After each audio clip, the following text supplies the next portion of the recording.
Why should I waste a seat on you?" Valerie's voice, crisp through the security guard's intercom, sliced through Sebastian's ears. In that single moment, 17 years of marriage shattered like a crystal vase, turning into sharp, glittering fragments at the entrance of the annual Rivers Bend Chamber of Commerce Awards ceremony, embedding themselves deep in his chest. A chill crept up from Sebastian's feet, spreading through his entire body. The bouquet of roses he held tightly in his hand, Valerie's favorite kind, now felt utterly ridiculous. His gaze swept over the guard's shoulder, across the elegant banquet hall. There was Valerie, stunning in a custom-made red dress, a champagne flute glowing amber under the crystal chandeliers. Beside her wasn't an empty seat saved for him, but Leonard, that hotel supply provider who had suddenly appeared in their lives 6 months ago. Leonard's hand rested casually on Valerie's waist as he leaned in to whisper something in her ear, causing her to tilt her head back and laugh lightly. That smile, once reserved exclusively for Sebastian, was now a gift for someone else. What was even more suffocating was that, scanning the room, Sebastian could clearly see that every entrepreneur at every table was accompanied by their spouse, all of them, without exception. Only Valerie, only his wife, had chosen someone else to sit by her side, leaving her husband locked outside. The security guard shifted uncomfortably, not daring to meet Sebastian's eyes. "I'm sorry, Mr. Reed. I'm just following instructions. Mrs. Reed did say that you're not on the guest list." "Don't worry, it's not your fault," Sebastian replied, his voice surprisingly calm, as if he were discussing the weather and not the public humiliation of his marriage. But his eyes... Anyone who knew Sebastian Reed could see that those normally kind blue eyes had turned as cold as steel. Sebastian didn't storm off in a rage as Valerie might have expected, nor did he force his way in, creating an embarrassing scene. He just stood there, as if time had frozen for a few seconds, allowing this scene, this definitive evidence of betrayal, to burn itself deep into his memory. "Sir, do you need me to call you a cab home?" the guard asked, concerned, intimidated by something in Sebastian's quiet composure. Sebastian stared straight ahead, his voice low but firm. "That won't be necessary. I have more important places to be." He turned and walked away, his steps steady, his back straight. The bouquet was tossed carelessly into a trash can by the door, making a dull thud, like the final sigh of a dying relationship. As he walked toward the parking lot, he was already dialing a number on his phone. "Ralph, it's me," Sebastian's voice carried an unprecedented resolve. "Are you ready?" "Yes, I'm heading to your office right now." "It's time." With his hands on the steering wheel, Sebastian's thoughts inevitably drifted back 17 years, to that spring afternoon when he first met Valerie, and to everything they had built together since. Those once warm memories now played like ironic background music to tonight's betrayal. It was at a charity auction in Rivers Bend. Valerie had just graduated from a hotel management school in Chicago and had returned to her hometown full of excitement and ambition. Sebastian, a respected local building contractor, had donated a special prize, a one-day experience as an architect. $2,000. Just as the auctioneer was about to close the bidding, a clear voice piped up from the back rows. Everyone turned to see a young woman enthusiastically raising her paddle. Valerie's blonde hair shone under the lights, her blue-green eyes filled with determination. "Sold to the beautiful lady," the auctioneer announced. The next day, Sebastian met Valerie at the arranged coffee shop. She was even more energetic than he had imagined, revealing in her conversation a unique vision and passion for boutique hotels. Sebastian was immediately drawn to her, not just by her beauty, but by the firm conviction about the future that sparkled in her eyes. "I don't want one of those cookie-cutter chain hotels you see everywhere," Valerie's eyes shone. "I want a place that reflects the soul of Rivers Bend, where guests feel the warmth and uniqueness of this town the moment they step through the door." Sebastian was infected by her enthusiasm. "That sounds challenging. You'll need the right building and enough funding." "I have the ideas and the passion. I'm just missing the funds in a perfect building," Valerie hinted half-jokingly. Sebastian looked at her seriously. "If you really want to do this, I can help you find the most suitable place, even design and build it myself." During the experience day that followed, Sebastian took Valerie to visit several historic buildings in town. When they arrived at the old abandoned mill by the river, Valerie stopped in front of the weathered stone walls, her eyes glowing. "This is it," she said softly. "I can imagine guests dining under these old wooden beams, listening to the sound of the river flowing by. Sebastian, this is my dream location." Sebastian looked at her with appreciation. Valerie wasn't just beautiful. She had vision and passion, something rare in the increasingly stagnant river's bend. "This building is dilapidated. It will take a huge investment in technical skill to turn it into a hotel. I know it's difficult, but I believe it's worth it." Valerie's gaze was determined. "I'll find a way." A year later, they were married. The wedding was simple and cozy, held on the riverbank next to the old mill. Valerie wore a simple white dress, Sebastian a sharp suit, and they exchanged vows before family and friends.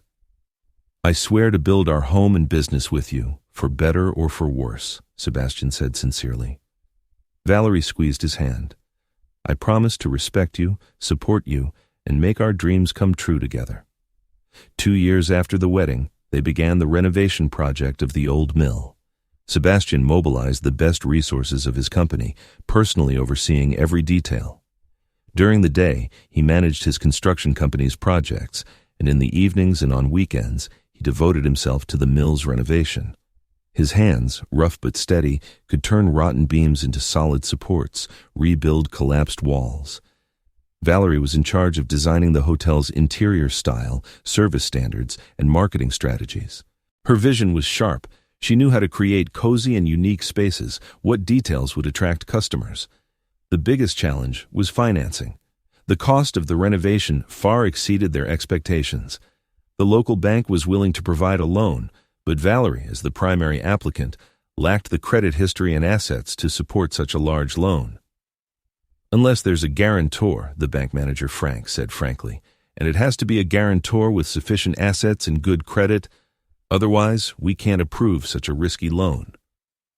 Sebastian, without hesitation, offered all his assets, his construction company, inherited properties, all his savings, as collateral, signing an unlimited personal liability guarantee agreement. This agreement not only meant that Sebastian personally guaranteed all the hotel's loans, but that if the hotel couldn't repay its debts, the bank had the right to directly claim all of Sebastian's assets without needing lengthy legal procedures.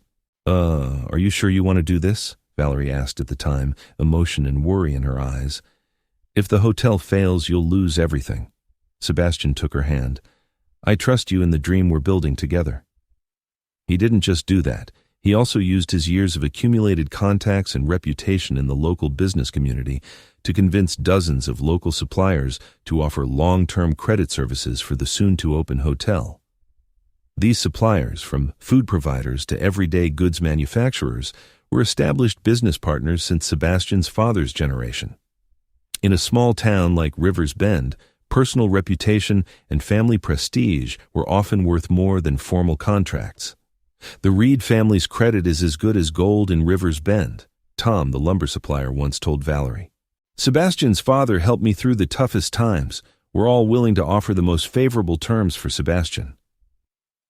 These intangible assets, Sebastian's personal credit and his reputation in the town, became the invisible pillars supporting the Riverside Inn, more important than any bank loan or investment. However, like all intangible assets, they were easy to ignore until they suddenly disappeared. The Riverside Inn finally opened its doors with great fanfare 3 years later.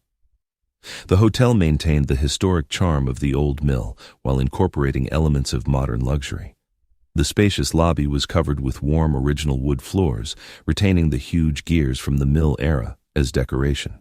The rooms had a minimalist but elegant design, every detail reflecting Valerie's taste.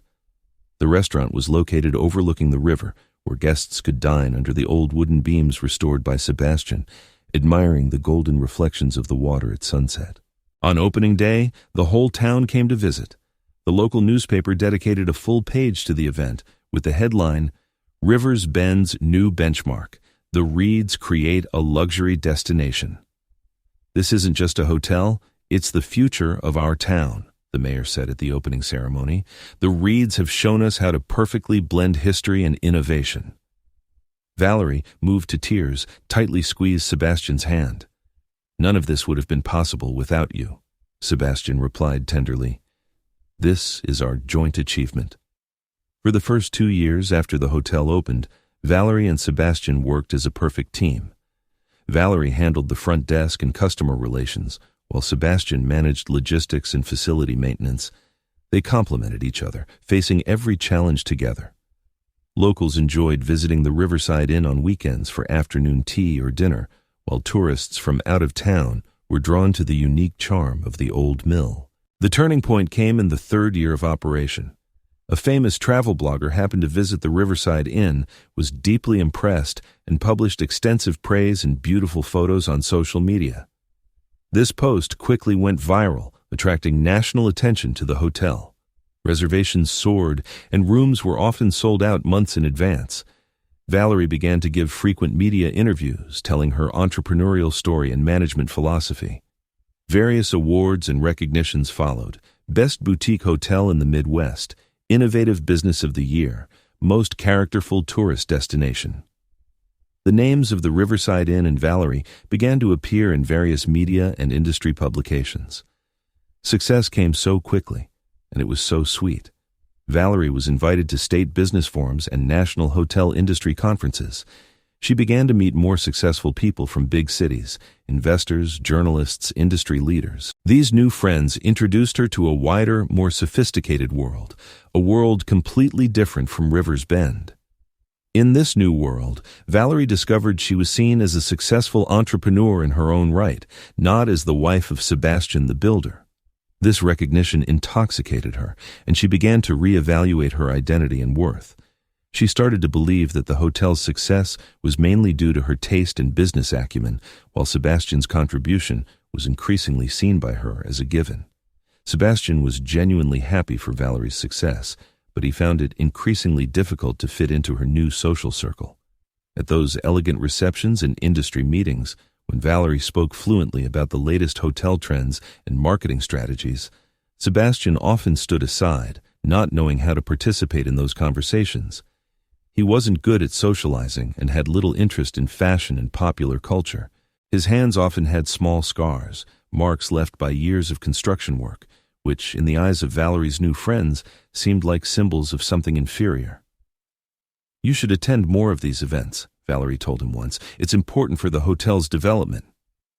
Sebastian tried a few times, but always felt out of place. "I'm not good at these things," he admitted. "I feel more comfortable on the construction site or in the workshop. You're the real social genius." At first, Valerie understood Sebastian's choice. "Everyone has their strengths," she once told an interviewer. "Sebastian is a genius in technology and structure. I handle creativity and marketing. That's why we're successful." But over time, Valerie's attitude began to subtly change. In interviews, she mentioned Sebastian's contribution less and less. "The concept and style of the Riverside Inn were completely my vision," she told a travel magazine. "I wanted to create an experience that fused history and modern luxury." This change didn't happen overnight, but was a gradual process. Success and praise gradually changed Valerie's perception of herself and Sebastian. She began to believe that it was her creativity and marketing skills that made the hotel stand out, while Sebastian's role was increasingly seen as secondary and replaceable. Valerie's wardrobe also began to quietly change. Her previously simple style was replaced by designer brands, her jewelry became more expensive, and all her cosmetics were switched to high-end ranges. She even changed the way she spoke, deliberately imitating the accent and vocabulary of those successful people from the big cities. Sebastian noticed these changes, but chose not to make a big deal of them. He understood that the glow of success can sometimes make people get carried away, and Valerie had certainly invested enormous passion and energy in the hotel. He continued to support her quietly, focusing on what he could do well. However, as Valerie became increasingly immersed in her new social circle and identity, the emotional distance between her and Sebastian also steadily grew. They used to share their daily experiences over dinner, walk by the local lake on weekends, or design new projects for the hotel together in the workshop. Now, Valerie's dinners were often out with new friends, Her weekends were filled with social activities, and decisions about the hotel were increasingly made by her unilaterally. 4 years later, one day Valerie came home with exciting news. Guess what? The Traveler magazine wants to do a special feature on me. They say the Riverside Inn is the prime example of redefining rural luxury. That's great, Sebastian congratulated her sincerely. You deserve it. They want to photograph me working at the hotel and some photos of my personal life, Valerie continued, but with some hesitation in her voice. Sounds good. Is there a problem? Sebastian asked. Valerie avoided his gaze. They expect the photos to reflect a specific lifestyle. More elegant, more urban. Sebastian slowly understood what she meant. Are you saying they don't want me in the photos? It's not that they don't want you to appear, Valerie explained quickly. It's just that they want to create a specific image. The media likes to package stories. Sebastian nodded, not saying much more.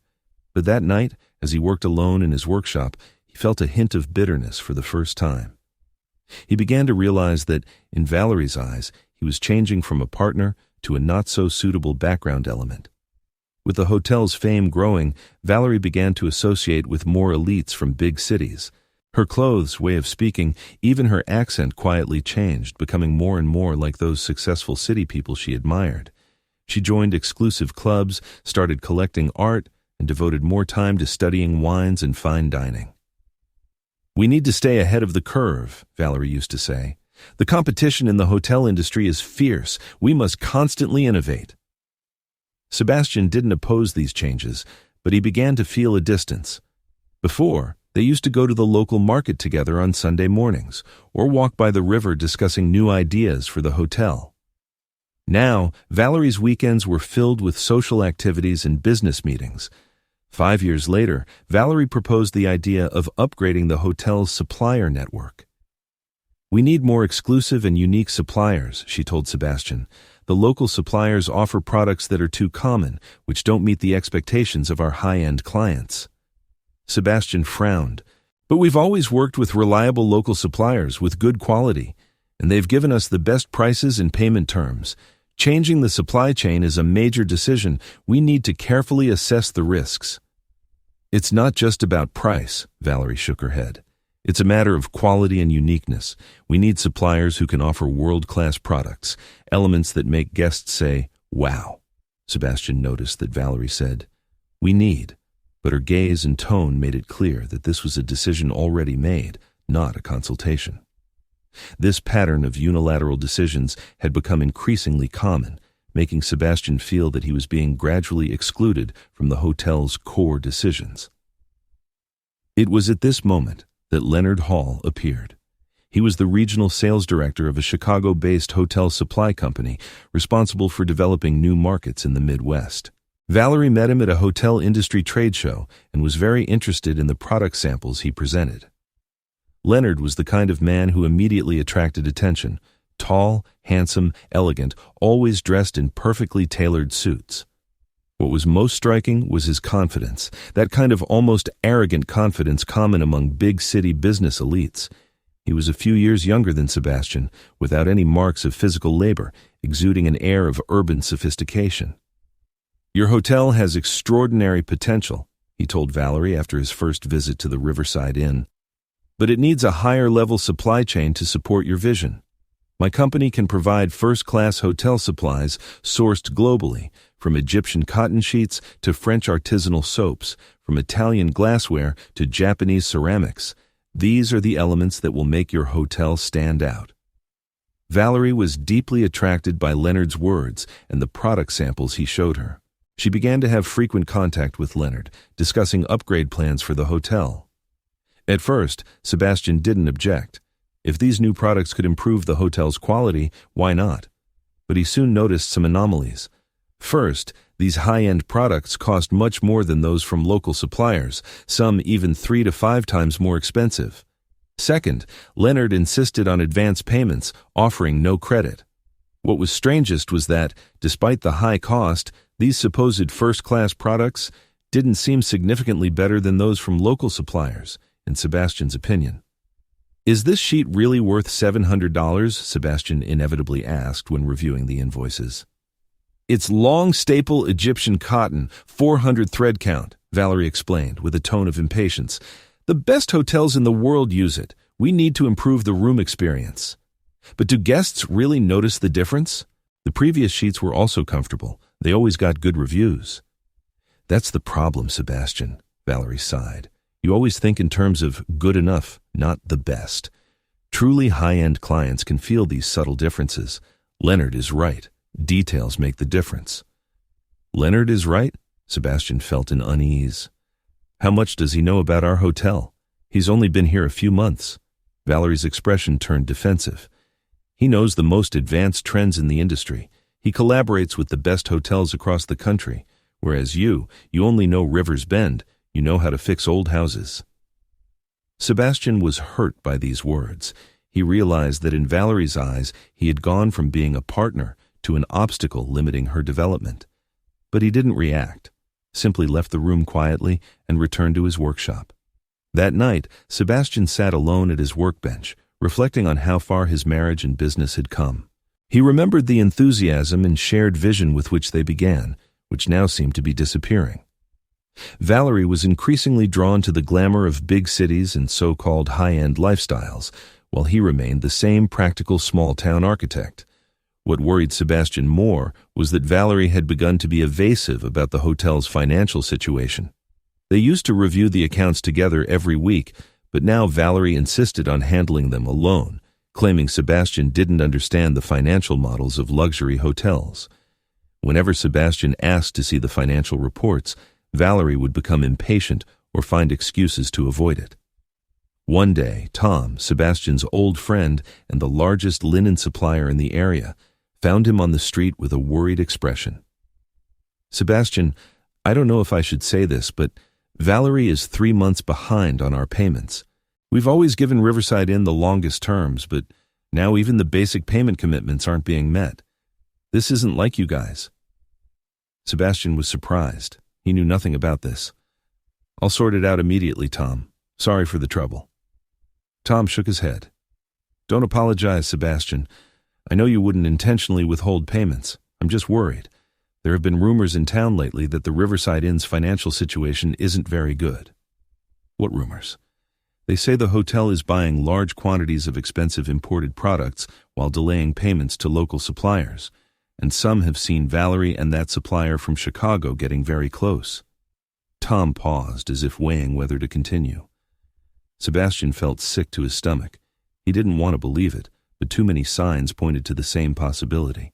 He began to carefully observe Valerie's behavior patterns, noticing that she started traveling frequently, sometimes disappearing for several days a week, claiming she was visiting other successful hotels or attending industry conferences. Back home, Sebastian tried to talk to Valerie about the finances, but she was unusually irritable. It's normal to have some cash flow tension when the business expands, she said impatiently. I've already found new solutions. Leonard has introduced me to some investors willing to fund the hotel's expansion. Expansion? What expansion? Sebastian asked, confused. Valerie enthusiastically unfolded her plan. Double the size of the hotel, add a spa and a rooftop restaurant, turn it into a true luxury destination. But our land and construction space are limited, Sebastian pointed out. To achieve this, we'd have to demolish part of the existing structure, which could destroy the historic character of the old mill. That's your problem, Sebastian, Valerie sighed.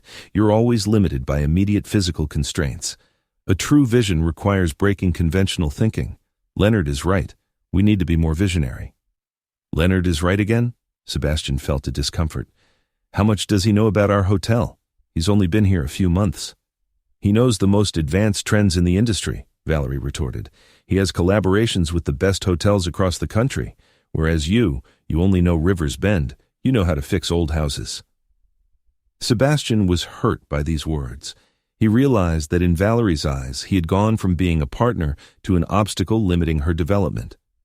The following week, Sebastian secretly commissioned a trusted financial advisor to review the hotel's accounts. The results shocked him. The hotel's bank account was almost empty. Large sums of money had been spent on buying unnecessary high-priced decorative items and equipment. More worryingly, Valerie, behind his back, had signed a series of high-interest loan agreements, using the hotel's next 5 years of revenue as collateral. But his discoveries didn't end there. By chance, Sebastian found that Valerie's itinerary showed she was staying at a hotel in Chicago, while on the same day, she had told him she was attending a trade show in Detroit. With more and more doubts, Sebastian began to discreetly investigate further details. He wasn't a naturally suspicious person, but too many signs pointed to the same possibility. He couldn't keep deceiving himself. That weekend, Valerie went on another trip saying she was attending a hotel industry forum. Sebastian took the opportunity to check the computer she had left at home. It wasn't his habit, but the situation was already unusual. His worst suspicions were confirmed. In Valerie's email, he found numerous private communications with Leonard, the content of which went far beyond the professional scope. The affectionate language in the emails, the intimate photos, and future plans unequivocally proved their relationship. What tore Sebastian's heart the most was discovering that Valerie and Leonard were not only lovers, but were also discussing how to gradually transfer the hotel's assets and profits, preparing for the eventual breakup and division of assets. "When the time is right," Leonard wrote in an email, "you can file for divorce, citing breakdown of the relationship. By then, most of the hotel's value will have been transferred, and he will get nothing." Valerie's response hurt Sebastian even more. "I'm just worried about those credit agreements and loan guarantees. His credit is the basis of these agreements." "Don't worry," Leonard replied. "When we're ready, even if he withdraws the guarantees, we'll have alternatives. The important thing is that he doesn't suspect our plans." Sebastian felt an unprecedented anger and betrayal. For a moment, he thought about packing his bags and leaving immediately, or confronting Valerie face to face. But then, a cold determination took over. If Valerie and Leonard wanted to play this game, he needed to respond more intelligently and cautiously. He began to carefully study all the loan documents and credit agreements, consulting his old friend and lawyer, Ralph, about his legal options and rights. "As the loan guarantor, you have the right to revoke the guarantee," Ralph explained, "but this will trigger a series of chain reactions that could cause the hotel's financial chain to break." "I understand the risks," Sebastian said calmly, "but I need to protect myself." Ralph nodded. "I'll prepare the necessary documents. But Sebastian, are you sure this is what you want? This not only affects the hotel, but also your marriage with Valerie." Sebastian was silent for a moment. "I need to confirm a few things first." One evening, Sebastian decided to be direct. He prepared Valerie's favorite dinner and opened a bottle of red wine they had saved for their wedding anniversary. "Valerie, we need to talk," he said calmly. "I know the hotel is facing financial difficulties, and I also know that your relationship with Leonard goes beyond professional." Valerie's face instantly paled, but then she regained her composure. She put down her wineglass and looked coldly at Sebastian. "Have you been following me?" "No need to follow you," Sebastian smiled bitterly. "The whole town is talking about it. Do you think something like this can be kept a secret for long in River's Bend?" Valerie suddenly smiled, with a contempt Sebastian had never seen before. "Maybe it's time to tell you. Yes, Leonard and I are together. He understands me. He appreciates my talent and ambition. He's not content with the mediocre life of this town, like you." Sebastian felt an intense pain in his chest, but remained calm. "And the hotel? The business we built together?" "The hotel will continue, of course, just with a new focus and management style. Leonard has contacts with investors. He can bring real opportunities." "And me?" Valerie sighed, impatience in her eyes. "Honestly, Sebastian, you've already completed your part. The hotel is built. Now it needs more professional management and higher-level contacts. You can continue with your construction company. We can maintain a marriage of appearance, beneficial for both of us." These words were the last straw, completely destroying the remaining illusions in Sebastian's heart. He listened in silence and then asked the most crucial question. "When did it start? When? When did you start to feel that I wasn't up to your level, that I was a burden instead of a partner?" Valerie avoided his gaze. "It wasn't sudden. With the success of the hotel, I came into contact with a wider world, more like-minded people. And you never really understood my aspirations." Sebastian nodded, saying nothing more. He got up, cleared the table, and then returned to his workshop, not coming back all night. The next day, he moved into a small apartment behind the hotel, originally intended for management staff. Valerie didn't object to this. She seemed relieved not to have to maintain the appearance of a marriage. In the following months, the two reached a kind of unspoken agreement. Sebastian continued to handle the hotel's maintenance. Valerie focused on reception and marketing. On the surface, everything remained the same, but all the employees felt the cold atmosphere between the two owners. During this time, Sebastian quietly prepared his plan. He meticulously studied all the guarantee agreements and legal options with his lawyer, Ralph, and secretly met with several trusted supplier friends, explaining the situation and seeking their understanding and support. He could have acted immediately, but he chose to wait, not out of doubt or weakness, but to give Valerie a chance, not for reconciliation, but for self-exposure. He wanted to see how far she would go, how much damage she could do to his dignity, until the night of the award ceremony. Valerie had been nominated for Rivers Bend's Businesswoman of the Year, the highest honor from the local Chamber of Commerce, recognizing business leaders who had made outstanding contributions to the local economy. Even though their relationship was practically non-existent, Sebastian still believed that, as her husband, he should attend to support Valerie at this important moment. He didn't tell Valerie, wanting to surprise her. He bought her favorite flowers, wore the suit she had once praised. He thought that, in any case, in public, Valerie would accept his congratulations for appearance's sake. She would give him a seat. He was wrong. And now, sitting in Ralph's office, remembering those words relayed by the security guard, "Why should I waste a seat on you?" and the images of Valerie interacting intimately with Leonard, Sebastian felt an unprecedented calm. "Are you sure you want to do this?" Ralph asked, adjusting his glasses. "Once we start this process, there's no turning back." Sebastian looked out the window. It was late, but his gaze was exceptionally clear. "I'm sure. Is everything ready?" Ralph nodded, pulling a stack of documents from a drawer. "All the documents are ready. They just need your signature." Sebastian took the pen and signed his name on a series of documents. Each document, each signature, was like cutting away a memory, a promise, a future he once believed in.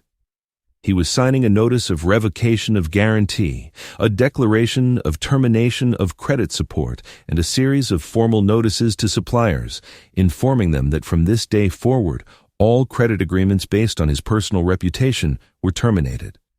These documents were carefully designed, fully complying with legal requirements, and the timing was perfectly chosen. Just the night Valerie publicly humiliated him, just as she was on the podium enjoying the honors. "All right," Ralph said, collecting the documents. "I'll send the notifications right now." Ralph took the fax machine and began sending copies of these documents to various institutions. At the same time, his assistant worked on the computer, sending scanned versions of the documents via encrypted email to a series of pre-established recipients. "How long will it take to take effect?" Sebastian asked. Ralph looked at his watch. "These documents will be transmitted immediately to the relevant financial institutions and supplier associations. Considering it's business hours now, I estimate that within 30 minutes at most, all systems will update their status." Sebastian nodded, standing up. "Thanks, Ralph. I owe you one." "No, my friend," Ralph said seriously. "It's Valerie who owes you too much." Sebastian left the law firm and drove to the highlands outside of town. From there, he could overlook all of Rivers Bend, including the old mill converted into the Riverside Inn. Night had fallen, and the hotel's lights twinkled in the darkness like a ship about to set sail. But Sebastian knew that this ship was about to face a storm that he himself had unleashed. He sat quietly in his car, waiting for the gears of fate to begin to turn. Valerie was on the podium, a perfect smile on her face. She had waited a long time for this moment. The Businesswoman of the Year award from Rivers Bend meant she had finally gained the recognition of this town, proving that she was no longer just a graduate of a hotel management school, but a successful businesswoman. Through her vision and tireless effort, Valerie Reed has transformed an abandoned old mill into the pride of our town, attracting tourists from all over the country, creating jobs and economic value for the community. The words of praise from the chamber president echoed around her, but Valerie's attention was somewhat distracted by the embarrassing incident from a little while ago. Sebastian had shown up, with flowers, wearing that old-fashioned suit. What did he think this was? Their wedding anniversary? In reality, she hadn't intended to be so cruel in rejecting Sebastian, but when she saw him at the entrance, she felt a sudden panic. Tonight was crucial for her, not just because of this award, but because Leonard had promised to introduce her to several important investors who could support her expansion plans. The appearance of Sebastian, dressed modestly, with calluses not yet completely gone from his hands, would remind everyone of her blue-collar origins, which caused her a sense of shame and panic. Leonard always whispered in her ear, "The luxury hotel industry requires a specific image and circle," and Sebastian's presence was a living reminder to everyone that she was once just an ordinary small-town girl. So when the security guard asked if Sebastian was allowed in, she instinctively rejected him, even saying those cruel words. She immediately regretted it, but it was too late to take it back. Her phone vibrated in her pocket, interrupting her thoughts. She ignored it. This was her important moment. Any call could wait. But the phone kept vibrating persistently, followed by another round of vibrations, as if someone was frantically sending her messages. Finally, Valerie received the trophy and approached the microphone. "Thank you to the chamber for this honor," she began, her voice slightly trembling with emotion. "The success of the Riverside Inn proves that, with enough determination and innovative spirit, you can create a world-class experience even in a small town." At that moment, her phone vibrated again. This time, it was a call. She was going to ignore it, but when she saw Rivers Bank on the screen, she felt a pang of unease. Why would the bank call at this hour? She hurriedly finished her speech, walked off the stage to applause, pretended she needed a sip of water, and discreetly answered the phone. "Mrs. Reed," came the voice of James, the head of the bank's credit department, with an unusually serious tone. "We have just received a notification that your husband, Mr. Sebastian Reed, has formally revoked his personal guarantee for all of the Riverside Inn's loans. According to our loan agreement, this means the hotel must complete the corresponding guarantee deposit within 24 hours, or we will be forced to freeze the accounts and initiate an asset evaluation procedure." Valerie felt a wave of dizziness. She had to hold on to the table to stay upright. "What? That's impossible. He can't do that." "I'm afraid he can, Mrs. Reed. The revocation of a personal guarantee is a legal right of the guarantor as long as the conditions specified in the contract are met. We have just received the official notarized documents. The amount of the additional guarantee deposit required is $3.75 million, which must be deposited into the designated account by 5 p.m. tomorrow." Valerie's hands began to tremble. $3.5 million? That's absurd. Our hotel is doing well. We've never missed a payment to the bank. "The problem isn't the history, Mrs. Reed, but the specific clauses in the loan contract. The original approval of the loan depended heavily on Mr. Sebastian Reed's personal credit and asset guarantee. Now that this guarantee has been revoked, the bank must adjust its risk assessment accordingly. If you cannot complete the guarantee deposit in the stipulated time, we will proceed according to the contract clauses to protect the bank's interests." Valerie hung up the phone, feeling nauseous. $3.75 million? The hotel simply didn't have that much liquid capital. Most of the cash had been used for the expansion plan proposed by Leonard and for advance payments for high-priced imported items. Her phone vibrated again. This time, it was a text message. Looking at it, she felt her blood run cold. "Mrs. Reed, this is Hudson Food Supply. We have just been notified that all credit agreements are terminated with immediate effect. Please settle all outstanding debts within 48 hours, or we will suspend all supplies and take legal action to recover the debts." Immediately after, another message. "This is Miller Furniture. We have been informed that we must immediately recover all credit sales payments. Please pay the $208,000 in full within 3 business days, or we will cancel all preferential policies and take legal action." One after another, the messages came like an avalanche. Each one was from a local supplier to the hotel, each one demanding immediate payment of debts, each one revoking the generous credit agreements they once had. These agreements were based on Sebastian's reputation and personal credit in the town, and now that foundation had been completely withdrawn. It was like removing the foundation of a large building. The entire structure was about to collapse.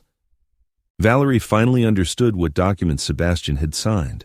He had revoked all guarantees and credit supports, those intangible assets that had sustained the hotel's operation for years.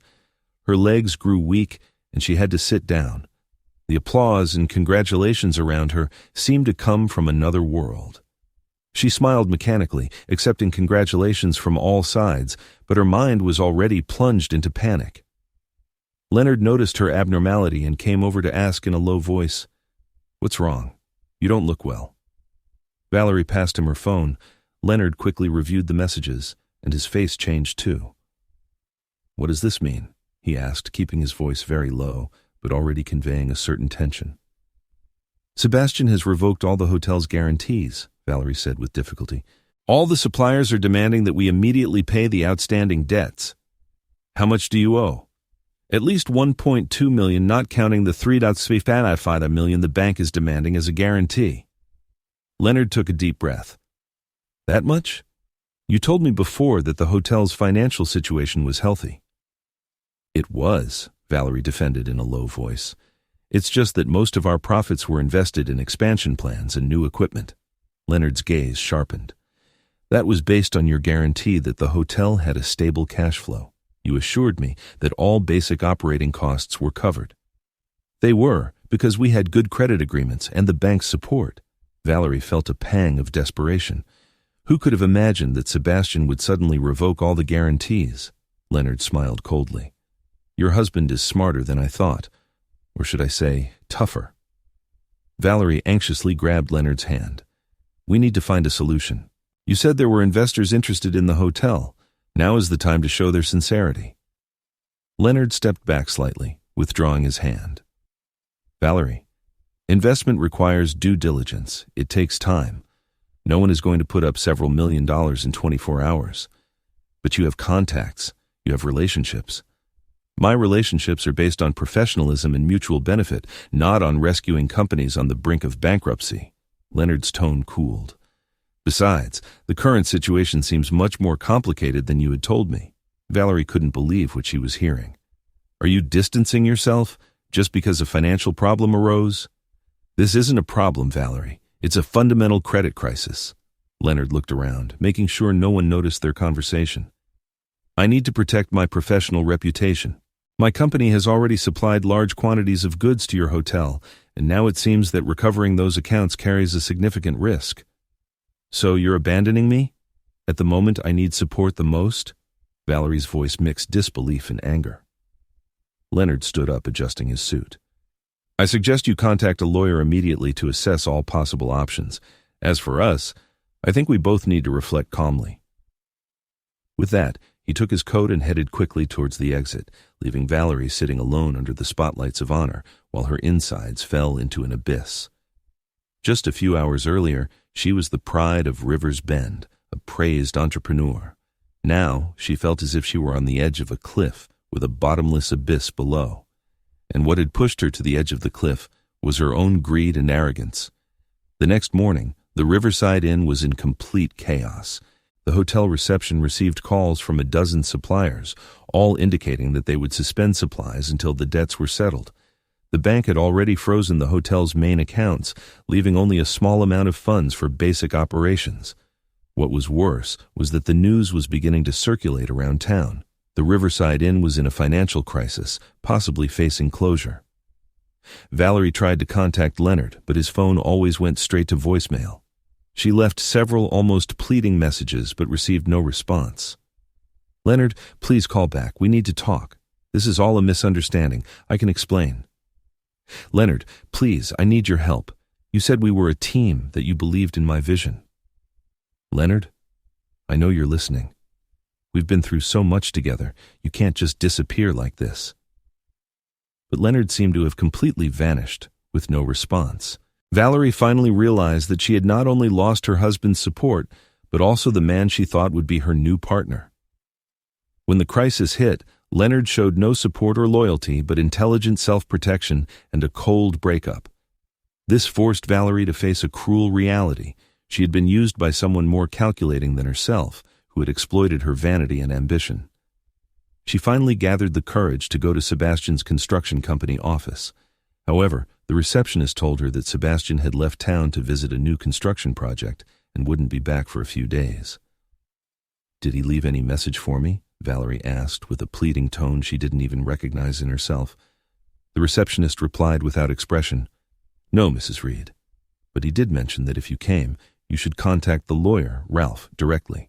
He said Ralph has all the information you need." Valerie drove to Ralph's law firm, remembering all that had happened in the last few months along the way. Since when had she started to belittle Sebastian's contribution so much? Since when had she started to believe that her success had nothing to do with him? Since when had she been so carried away by Leonard's sweet words? Ralph's reception was cold but professional. He showed Valerie all the documents signed by Sebastian and the legal effect of these documents. "This is completely legal," Ralph explained. "Sebastian is just exercising his rights as a guarantor. He's not attacking you or the hotel. He's just withdrawing his own credit support." "But this is tantamount to killing the hotel," Valerie protested. Ralph looked at her calmly. "Is it? If the hotel was really doing as well as you say, it should have enough cash flow and assets to sustain itself, shouldn't it? If it needs to rely on Sebastian's personal credit to survive, then its financial foundation was fragile from the beginning." Valerie was speechless. "Besides," Ralph continued, softening his tone slightly, "Sebastian also wants me to convey a message to you." "What message?" He said, "I haven't taken anything that didn't belong to me. I just took back my part." These words were like a sharp knife, piercing straight through Valerie's heart, because she knew it was true. Sebastian never stopped her from pursuing her dreams, never limited her development. He only withdrew his own support after she publicly humiliated him. And without that support, her carefully built empire was exposed. It wasn't built on a solid business model, but on Sebastian's credit and sacrifice. Valerie left the law firm, feeling an unprecedented loneliness and panic. She began to realize how much she had depended on the support and security that Sebastian provided, which she had ignored and even despised. Back at the hotel, the situation worsened. Several guests who were staying had already heard the rumors and were asking for early checkout with a refund. The chef reported that because suppliers had stopped delivering, the kitchen could only maintain 1 day of normal operation. The hotel manager brought worse news. 3 travel agencies had canceled all their reservations for the next 2 months. In the afternoon, Leonard finally returned her call, but the content left Valerie frozen. "My company has decided to immediately suspend all collaboration with the Riverside Inn," he said professionally, "and we request the settlement of all outstanding payments within 5 business days for a total of $678,000. "What?" Valerie almost shouted. "Leonard, you know our current situation. This is taking advantage of our misfortune." "This is a company decision based on risk assessment." Leonard's voice was cold and distant. "Besides, Valerie, I think our personal relationship should also end. The current situation is too complicated and detrimental to my professional development." "Are you kidding me?" Valerie couldn't believe it. "When everything was going well, you said you loved me, that we had a common vision and future. Now that there are some difficulties, you just back out?" "We're adults, Valerie. Feelings are beautiful, but business is business. I must prioritize my career and my company's interests." "So it was all fake? Those words you said, those promises, those intimate moments?" Leonard was silent for a moment, and when he spoke again, his voice had a coldness Valerie had never heard before. "We used each other, Valerie. You wanted someone to introduce you to higher social circles. I wanted a partner to help me develop the market in Rivers Bend. The deal is over." After hanging up the phone, Valerie slumped into her office chair, tears streaming from her eyes. She finally understood that what Sebastian had signed that day at the law firm were not simple documents, but a carefully designed credit revocation mechanism that, once activated, would cause the hotel's entire credit system to collapse. And all this because of those words at the award ceremony, that cold smile, that rejection. This realization made Valerie feel a deep shame and regret, not because the hotel was about to collapse, but because she finally saw her own actions clearly. She had betrayed someone who loved her for someone who only wanted to use her. She had belittled Sebastian's contribution while excessively depending on the support he provided. She had chased vanity and superficial success, ignoring the truly important honesty and responsibility. Valerie tried every possible way to save the hotel. She contacted everyone she knew, seeking loans or investments. She borrowed money from her family, even considered selling her personal jewelry and artworks. But all this was far from covering the $375 million deficit, not to mention settling the debts with the suppliers. A week later, the Riverside Inn closed its doors. The bank initiated asset liquidation procedures. All suppliers joined forces to sue the hotel, demanding immediate payment of all debts. What surprised Valerie the most was that Leonard's company not only demanded payment of the debt, but also filed a lawsuit for commercial fraud, alleging that Valerie had concealed the hotel's true financial situation when signing the supply contracts. At the next court hearing, Valerie was surprised to find that Sebastian was present, but not as her support, but as a witness in the lawsuit from Leonard's company. "Mr. Reed," asked the lawyer from Leonard's company, "did you know that your wife, Valerie Reed, deliberately concealed the hotel's financial difficulties when she signed contracts with my client?"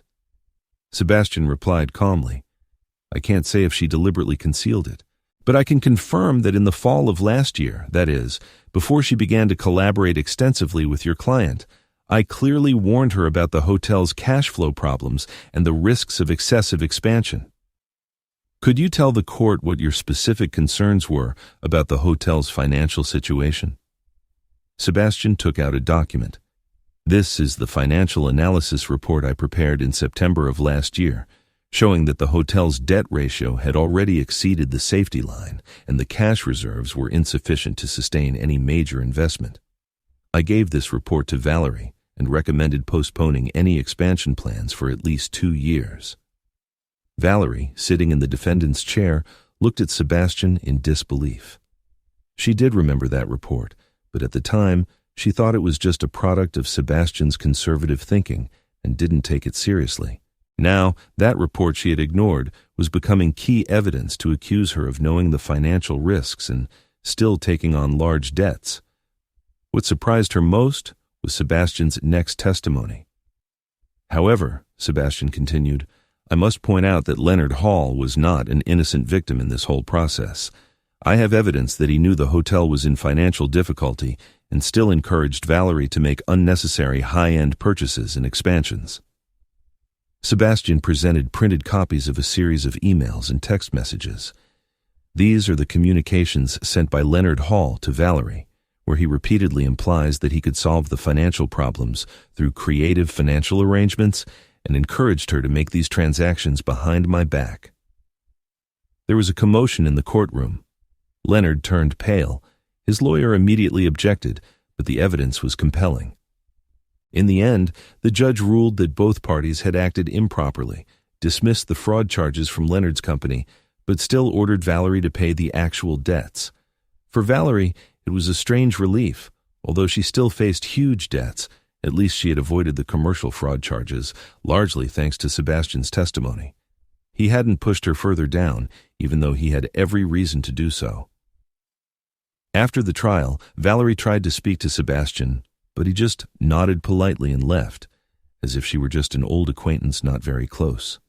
At that moment, Valerie finally understood completely that she had lost not only a hotel, a marriage, but the most valuable thing, credit and trust, those intangible assets that, once bankrupt, are difficult to rebuild. In the following months, Valerie's life completely fell apart.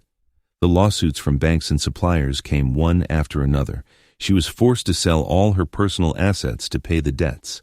She tried to contact her former friends in the industry for help, but they all avoided her with various excuses. In Rivers Bend, she went from being a respected, successful entrepreneur to a person with broken credit whom everyone avoided.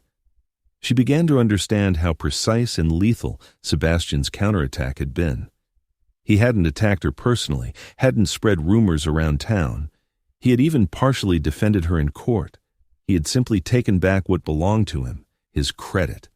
And without this cornerstone, her carefully built business empire had collapsed overnight. What surprised her most was Sebastian's attitude in all of this. He hadn't taken advantage of her downfall, nor had he spread negative comments about her in the town. On the contrary, he maintained an almost indifferent calm, focusing on his construction company and community activities. 6 months later, the bank completed the asset liquidation of the Riverside Inn. Surprisingly, Sebastian bought the renovated old mill building at a fair market price. The whole town speculated whether he would reopen the hotel, but Sebastian had other plans. At a town council meeting, Sebastian announced his decision. He planned to turn this building into the Rivers Bend Trade Training Center to provide practical training in carpentry, electricity, plumbing, and construction to local young people. It will be a non-profit institution, tuition-free, aimed at helping those who want to learn practical skills but can't afford college costs. This decision won the applause of the entire town. Sebastian's construction company handled the renovation work, and many local businesses also donated equipment and materials. The training center opened half a year later, quickly becoming the new pride of the town. "Sebastian has done something extraordinary," the local newspaper commented. "He has transformed his personal pain into a contribution to the community." Meanwhile, Valerie's situation became increasingly difficult. Her reputation in the hotel industry was completely ruined. No one wanted to hire her. In debt, friendless, she finally had to leave Rivers Bend and move to a small town hundreds of miles away, where she found a job as a waitress in a chain coffee shop. Every time she made a latte for a customer, Valerie remembered the old Riverside Inn. Those luxury suites, the carefully selected furniture, the river views. Now they were just mirages in her memory. Sometimes when she saw a certain look or heard a certain laugh, she remembered Sebastian's stability and Leonard's sweet words. In those moments, regret and shame washed over her like a tide. She understood that there are damages that, once caused, cannot be repaired with a simple apology. More importantly, she knew that Sebastian would not forgive her, nor did he need her apology. He had found his own path, a path where there was no place for her. This understanding was not a release, but a reality she had to face. Valerie began to understand that some mistakes have a permanent cost, that some trusts, once broken, can never be repaired. This was not a story about redemption or forgiveness, but about the serious reality of actions and their consequences. Leonard's situation was no better. His reputation in the hotel industry was severely damaged by his association with Valerie. The evidence presented in court showed that he had used Valerie to obtain commercial benefits and induced her to make unnecessary high-priced purchases. An internal investigation at his company found that he had indeed acted improperly, and he was finally demoted and transferred to a remote region. He tried to contact other companies, but the emails and text messages Sebastian showed in court had already spread in the industry, and no reputable company wanted to risk hiring him. A year later, Sebastian's trade training center was the pride of Rivers Bend, attracting young people from the surrounding areas to learn. His construction company also won more projects thanks to the reputation of the training center. His life gradually regained calm and satisfaction, although deep in his heart remained a wound that would never completely heal. That afternoon, a woman walked into the training center. It was Lucy, a history teacher at the local high school, who came to ask if she could bring her students to visit the center to learn about traditional crafts. "Of course," Sebastian replied with a smile. "We always welcome young people interested in practical skills." Lucy noticed the bookshelf Sebastian was making. "It's beautiful. Is it for the library?" "No," Sebastian said. "It's just a teaching project. I like to teach by making real things. It's more effective than just explaining."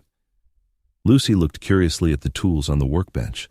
"I've always wanted to learn some basic carpentry skills, but I didn't know where to start. Do you have courses for adults?" Sebastian considered it. "Not yet, but if there's enough interest, we can organize it. Or if you want, you can join our student classes first to see if it suits you." So, Lucy started coming to the training center every Saturday to learn basic carpentry. She learned quickly, showing remarkable talent and patience. At the same time, Sebastian found that he was increasingly looking forward to her arrival. There was a practical and sincere quality about her, completely different from Valerie's glamour and ambition. Months later, Sebastian completed a special project, a bookshelf designed specifically for Lucy, adapted to the dimensions of her home and her preferred style. When he brought the finished product to her house, Lucy was delighted. "It's beautiful," she said, stroking the smooth surface and carefully carved details. "I've never had such an exquisite piece of furniture." Sebastian smiled, feeling a calm and satisfaction he hadn't experienced in years. "Every piece should fit its owner. This bookshelf belongs here." Lucy invited him to stay for coffee. They talked a lot about books, about teaching, about the simple joys of living in a small town. They didn't mention past wounds. There were no vain ambitions, only genuine exchanges and growing feelings. In Lucy's kitchen, the sun shone through the window onto the new bookshelf, and a slight smile appeared on Sebastian's face, not a smile of satisfaction from victory, not a pleasure from revenge, but a genuine peace that came from the heart. He knew he would never forgive Valerie's betrayal. That wound would always be there. But he also understood that life doesn't end with a betrayal, and trust can grow again in new soil. And hundreds of miles away, in that small town, Valerie was behind the counter of the coffee shop, making coffee for a customer. There was a deep weariness and a certain resignation in her eyes. As she served the coffee, she casually saw an article in the local newspaper about the success story of the Rivers Bend Trade Training Center and how its founder, Sebastian Reed, was changing the lives of local young people. In the photo, Sebastian was standing in front of the training center's door, surrounded by a group of young apprentices, their faces brimming with pride and accomplishment. Valerie looked at that photo for a long time, especially at that calm and firmness in Sebastian's eyes. They were qualities she once knew well and finally ignored, now turned into something she could never reach. She sighed softly, folded the newspaper, and continued with her work. At that moment, Valerie fully understood that she had lost not only a hotel, a marriage, but the most valuable things, credit and trust, those intangible assets that, once bankrupt, are almost impossible to rebuild. And these were precisely what Sebastian had given her, and which she had ignored until it was too late.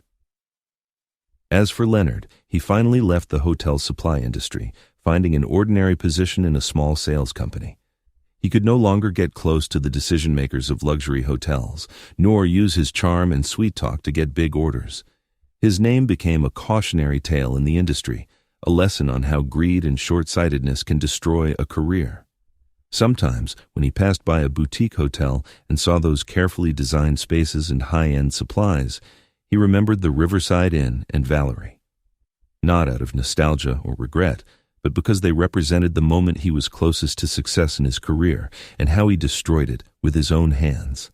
In Rivers Bend, people occasionally still talked about the rise and fall of the Riverside Inn, but more often they praised how Sebastian's trade training center had changed the lives of local young people.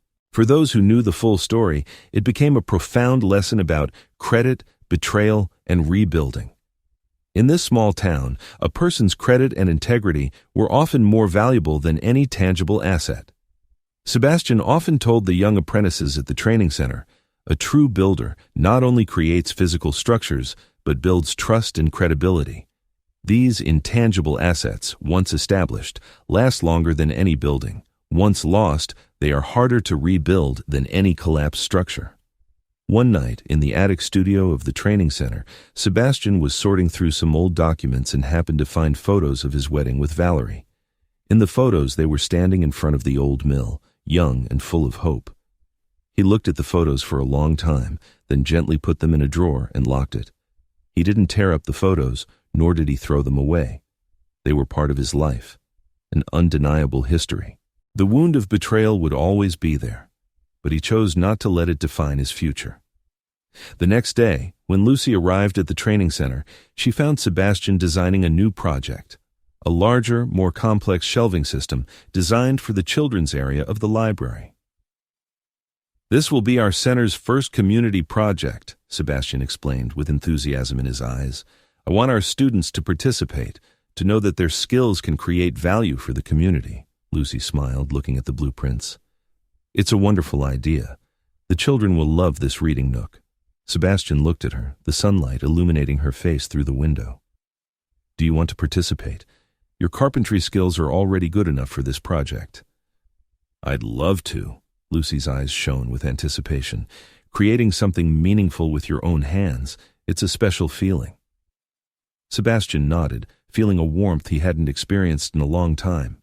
He knew that true rebuilding wasn't just of the business or the community, but of his own heart and ability to trust. It was a slow and cautious process, but in Lucy's smile, he saw a spark of hope. And this hope was precisely what Valerie and Leonard could never understand. The courage to start over after losing everything, and the wisdom to embrace the future without forgiving the past.